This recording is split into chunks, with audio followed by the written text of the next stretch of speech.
Selamat pagi Bapak Ibu Saudara-saudara yang dikasihi oleh Tuhan Yesus Kristus.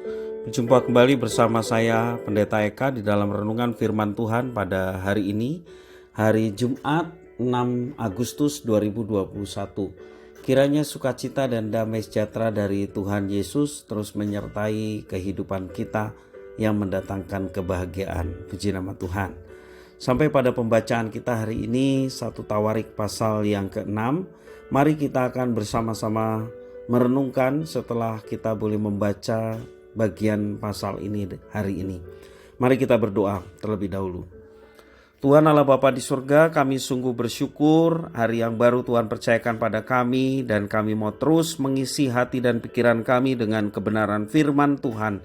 Mampukan kami ya Tuhan untuk dapat mengerti apa yang Kau maksudkan. Engkau juga menolong kami untuk kami dapat terapkan dalam hidup kami setiap hari. Terpujilah namamu Bapa, demi nama Tuhan Yesus kami berdoa dan bersyukur. Haleluya, amin. Bapak Ibu Saudara-saudara yang dikasihi oleh Tuhan, selain kaum Lewi yang biasa, ada pula kaum Lewi sebagai para penyanyi. Itulah yang dituliskan di dalam pasal yang ke-6 ini, 1 Tawarik, yaitu tugas imam yang diberikan secara khusus kepada mereka untuk melayani penyembahan umat Tuhan kepada Tuhan. Nah, di dalam perikop ini mendaftarkan orang-orang yang ditugasi untuk urusan musik, seperti di dalam ayat yang ke-31. Artinya kaum Lewi tidak hanya bertugas di kemah suci, tetapi juga dalam bait Allah di Yerusalem. Peraturan-peraturan ini didasarkan atas kedaulatan Daud dan juga Salomo. Inilah raja-raja yang dikagumi oleh penulis Tawarik. Ya. Jadi sekali lagi, para imam yang telah ditentukan sejak mereka keluar dari tanah Mesir, dan kaum Lewi dijadikan kaum imam karena sebagai pengganti anak sulung yang telah diselamatkan oleh Tuhan dari tulah ya yang diberikan kepada bangsa Mesir, dan anak-anak sulung diselamatkan, maka Tuhan meminta gantinya, dan suku Lewi lah yang menjadi pengganti anak-anak sulung untuk dapat melayani Tuhan. Yang pertama di kemah suci, kemudian oleh Daud, oleh karena kedaulatannya ditetapkan untuk melayani bait Allah, ya juga di zaman Salomo yang pada akhirnya membangun bait Allah. Para musisi dipilih di setiap keturunan. Ada dari Bani Kehat, ya. Ada Bani Gerson, ada juga Bani Merari. Penjabaran panjang lebar tentang para pemusik atau musisi ini membuat banyak orang menduga bahwa kemungkinan penulis Tawarik juga adalah seorang musisi, orang Lewi. Ya, ada yang mengatakan bahwa Tawarik ini ditulis oleh Imam Ezra, yang tentu saja Imam Ezra dari suku Lewi. Memang tidak dituliskan secara jelas, tetapi ketika penulis Tawarik khususnya mengagumi para pemusik dari orang Lewi ini, yang kemudian ditafsirkan bahwa penulis Tawarik ini juga adalah seorang musisi dari orang Lewi. Sekali lagi, itu bukan hal yang pasti. Mungkin penulis Tawarik hanya ingin menyelesaikan perselisihan di antara kaum Lewi pada masa waktu zaman Musa dan juga Daud, ya. Tugas-tugas untuk keturunan Harun lalu dijabarkan di dalam pasal ini. Jika imam besar hanya datang dari keturunan Zadok, semua keturunan Harun melayani sebagai imam-imam. Ada dua bagian. Yang pertama, tanggung jawab keimaman. Jika orang-orang Lewi yang lain diserahkan tugas untuk mengurus kemah suci, ayat 48, keturunan Harun diberi tanggung jawab khusus dalam tugas yang berkaitan dengan ibadah Israel. Mereka membakar korban, ukupan, mereka juga mengadakan pendamaian bagi orang Israel sesuai dengan perintah Nabi Musa. Dan yang kedua, kepemimpinan imam.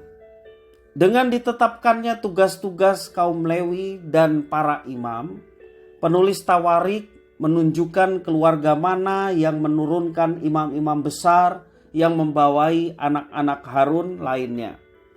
Penulis Tawarik memberikan silsilah imam besar secara singkat dari Harun ke Zadok dan anaknya Ahimaas.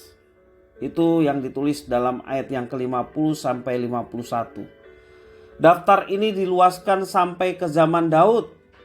Demikian juga Yosua, imam besar yang berjuang bersama dengan Zerubabel, merupakan salah satu keturunan dari garis keturunan imam.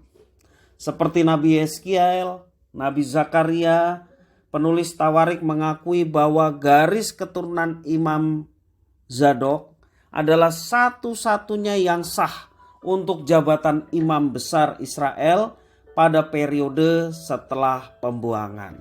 Itu yang ingin ditekankan. Jadi supaya setelah masa pembuangan ini, siapa yang memimpin di dalam keimaman itu jelas. Maka penulis Tawarik menuliskan hal itu. Nah, Bapak Ibu Saudara-saudara yang dikasihi oleh Tuhan, tidak semua orang dipanggil untuk menjadi pemimpin di dalam pelayanan umat Tuhan. Betul? Ya. Tidak semua orang dipanggil untuk menjadi pemimpin di dalam pelayanan umat Tuhan. Walaupun kita sebagai umat baptis meyakini yang namanya keimaman orang percaya. Orang percaya adalah diberkati Tuhan dengan Roh Kudus dan mereka menjadi imam dalam tanda petik. Imam yang membawa orang-orang yang dalam kegelapan masuk ke dalam terang yang ajaib. Sebab seorang imam tugasnya kalau dalam perjanjian lama membawa doa umat supaya dapat diterima pada Tuhan. Nah, fungsi keimaman kita adalah supaya kita juga membawa umat yang hidup dalam kegelapan supaya mereka akhirnya mendapatkan terang. Dan itulah tugas keimaman yang dipercayakan kepada setiap orang percaya. Walaupun demikian, ada orang-orang yang dipanggil secara khusus untuk menjadi pemimpin di dalam pelayanan umat Tuhan. Itulah yang disebut pendeta atau gembala sidang. Ya. Nah, Bapak Ibu Saudara-saudara yang dikasihi Tuhan, dari pengajaran kitab Tawarik ini, khususnya di pasal yang ke-6, kita diajarkan, kalaupun kita tidak dipanggil untuk menjadi pemimpin umat, ya, menjadi pemimpin di dalam pelayanan umat, tetapi kita dipercayakan untuk bisa mendukung pemimpin umat yang ada. Itulah pengajaran firman Tuhan yang boleh kita dapatkan pada hari ini. Sehingga siapapun kita, walaupun kita memiliki tugas yang sama, tetapi ternyata tidak semua orang dipanggil di dalam kepemimpinan dalam pelayanan umat Tuhan. Nah, itu marilah kita melakukan apa yang dipercayakan Tuhan dengan sungguh-sungguh, dan percayalah Tuhan melihat setiap pelayanan kita. Dan ketika kita melakukannya dengan segenap hati untuk Tuhan, maka Tuhan yang akan menyertai seperti janjinya, aku akan menyertai kamu sampai kepada akhir zaman. Dia akan menyertai setiap umatnya yang dengan kesungguhan hati mau melayani dia sesuai dengan apa yang dipercayakan Tuhan atasnya. Dan masing-masing kita dipercayakan tugas yang sama, yaitu menjadi berkat bagi sesama. Maka julukan kita adalah garam dan terang, dengan maksud supaya kita menjadi berkat bagi sesama. Biarlah firman Tuhan ini boleh menjadi berkat bagi kita, dan kita pun boleh menjadi berkat bagi orang lain. Puji nama Tuhan. Mari kita akan berdoa bersama-sama. Tuhan Allah Bapa di surga, kami sungguh bersyukur atas hari yang baru Tuhan percayakan pada kami. Dan kami boleh diberkati oleh firman Tuhan. Dan biarlah Engkau memampukan kami untuk hidup kami memancarkan terang Kristus, menjadi berkat bagi sesama. karena untuk itulah Tuhan memanggil kami. Kami dipercaya Tuhan sebagai imamat yang rajani, boleh membawa orang-orang dalam kegelapan masuk dalam terang yang ajaib. Dan biarlah Tuhan terus menyadarkan kami akan hakikat itu dalam hidup kami, sehingga kami dapat melaksanakannya dengan segenap hati.